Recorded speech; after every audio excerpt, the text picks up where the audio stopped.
رسول کہتے ہیں، یہ ترمذی شریف کا جو شمائل والا چیپٹر ہے نا، اس میں حدیث موجود ہے، کہتے ہیں حضور علیہ السلام کی بارگاہ میں آیا، 14ویں رات کا چاند اپنی آب و تاب سے چمک رہا تھا، میں حضور کی بارگاہ میں آیا، چاند کو دیکھا بڑا خوبصورت ہے، جب حضور کے چہرے کو دیکھا تو دیکھتا ہی رہ گیا،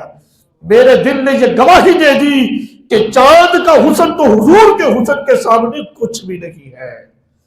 ابھی 70,000 پردے ہیں حضور کے حسن پر، لیکن صحابہ اکرام عرض کرتے ہیں کہ سرکار علیہ السلام کے نورانی چہرے کی جب زیارت کرتے تھے، یوں محسوس ہوتا تھا جیسے سورج جو ہے سرکار کے نورانی چہرے کے اندر چمک رہا ہو۔ بعض صحابہ کہتے ہیں ہم سرکار کی زیارت کرتے، یوں محسوس ہوتا جیسے 14ویں کا چاند سرکار کے مبارک چہرے میں چمک رہا ہو۔ حضرت اماں جی عائشہ صدیقہ رضی اللہ تعالی عنہا فرماتی ہے، ابھی تو 70,000 حسن پر پردے اللہ نے ڈالے ہوئے ہیں، فرماتی ہے کہ میں سوئی سے گھر میں کپڑے سی رہی تھی، چراغ جل رہا تھا رات کا وقت، چراغ ہوا کی وجہ سے بجھ گیا، حضور علیہ السلام جب کمرے میں تشریف لائے تو فرمایا عائشہ چراغ نہیں جلایا؟ عرض کی یا رسول اللہ صلی اللہ علیہ وسلم چراغ جلایا تو تھا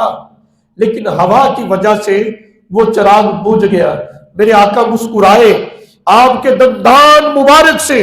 ایسی نور کی شعائیں نکلی کہ پورا کمرہ جو ہے وہ نور سے روشن ہو جاتا ہے۔ سوزنے گم شدہ ملتی ہے تبسم سے تیرے، رات کو صبح بناتا ہے اجالا تیرا، کہ سرکار مسکرا دے تو رات بھی صبح ہو جایا کرتی ہے۔ ابھی 70,000 پردے ہیں حسن پہ۔ مولانا روم رحمت اللہ علیہ فرماتے ہیں اگر سرکار علیہ السلام ان 70,000 پردوں میں سے ایک پردہ بھی ہٹا دیتے، جبریل علیہ السلام حضور علیہ السلام کے حسن کی تاب نہ لا سکتے، بے ہوش ہو جاتے اور بے ہوش ہی رہتے۔